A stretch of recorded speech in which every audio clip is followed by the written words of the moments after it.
Olá, gente. Nesse vídeo a gente vai falar um pouco sobre como os direitos de cidadania evoluíram no Brasil, como eles se desenvolveram aqui no Brasil. Tem duas obras importantes para a gente pensar essa trajetória. Uma é do T.H. Marshall, que chama-se Cidadania e Classe Social, que trata do caso inglês. E tem um livro de um pesquisador brasileiro chamado José Murilo de Carvalho.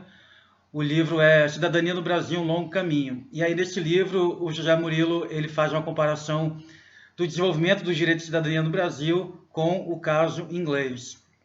Bem, o Marshall, quando fala na Inglaterra, ele explica que os direitos de cidadania lá surgiram mais ou menos na seguinte ordem: primeiro os direitos civis, então os direitos políticos e depois os direitos sociais. Se deu basicamente da seguinte maneira, gente. Para vocês terem ideia, em 1215 foi publicada a Carta Magna, que já continha algumas garantias para os nobres contra o rei. Então, por exemplo, o habeas corpus, o direito de você pedir liberdade em casos em que você ainda não foi condenado, surge em 1215. Só para vocês terem uma ideia, né? Porque a Revolução Francesa é de 1789. Esses direitos civis na Inglaterra, então, primeiro eles ficaram restritos aos nobres e depois eles foram expandidos para os que anteriormente eram servos, né? Então, na medida que os laços de submissão feudal foram desaparecendo, esses direitos civis eles foram se universalizando na sociedade inglesa.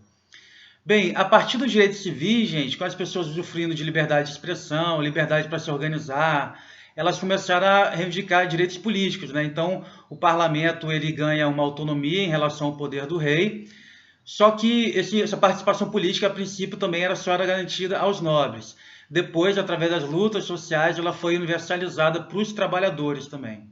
Bem, na medida que os trabalhadores puderam votar, puderam eleger representantes, surgiram os direitos sociais. Então, os direitos sociais na Inglaterra, eles são consequência do fato de que os trabalhadores conquistaram um lugar na democracia representativa. Eles expressam a conquista do poder político pelos trabalhadores.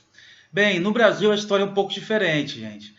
Como eu falei para vocês, os direitos civis eles nunca chegaram a ser universalizados, né, no Brasil.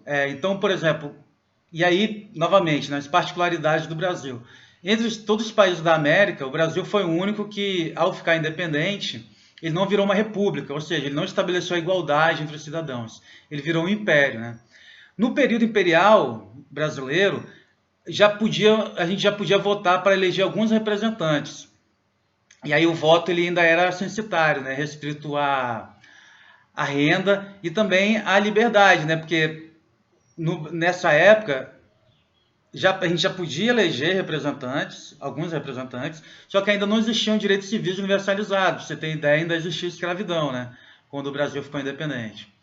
Então aí já tem uma diferença em relação ao caso inglês, porque os direitos políticos no Brasil eles surgem antes dos direitos civis terem sido universalizados. E os direitos sociais no Brasil, gente, quando eles surgem? Eles surgem justamente no período de Vargas, que é um período em que também teve um controle da democracia. Um determinado período do Estado Novo, você tem um golpe, né, do Vargas, então os direitos civis, os direitos políticos, desculpa, eles ficam limitados. E aí é nessa época que os direitos sociais surgem. Olha que paradoxo, gente.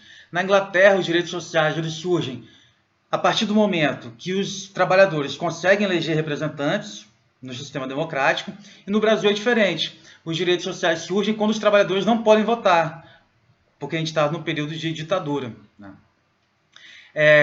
Bem, e aí como que esses direitos surgem no período Vargas, gente? Eles surgem com caráter autoritário ainda, porque primeiro eles não são universalizados. Os direitos sociais eles surgem só para quem tinha carteira assinada e para quem, portanto, participava de profissões que eram reconhecidas pelo Estado. Então, por exemplo, trabalhadores urbanos, como pintores, pedreiros, eles não tinham nenhum direito nessa época.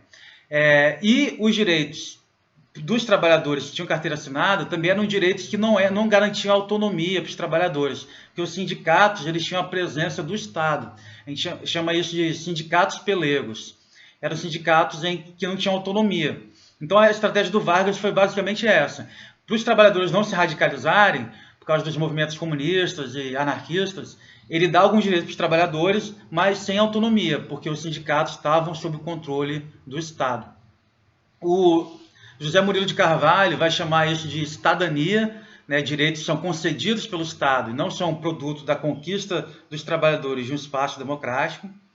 O Vanderlei Guilherme dos Santos vai chamar isso de cidadania regulada.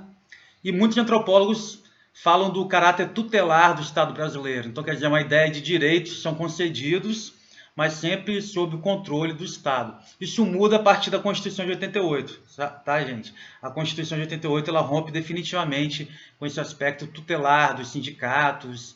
Então, hoje em dia, os trabalhadores eles podem se associar livremente, sem a intervenção do Estado. Mas o importante para reter aqui, gente, é que, assim, para efeitos de comparação, para a gente entender a diferença entre alguns países, né? No Brasil, os direitos sociais, então, eles não surgem como uma consequência dos trabalhadores elegerem representantes. Pelo contrário, eles surgem num período de ditadura.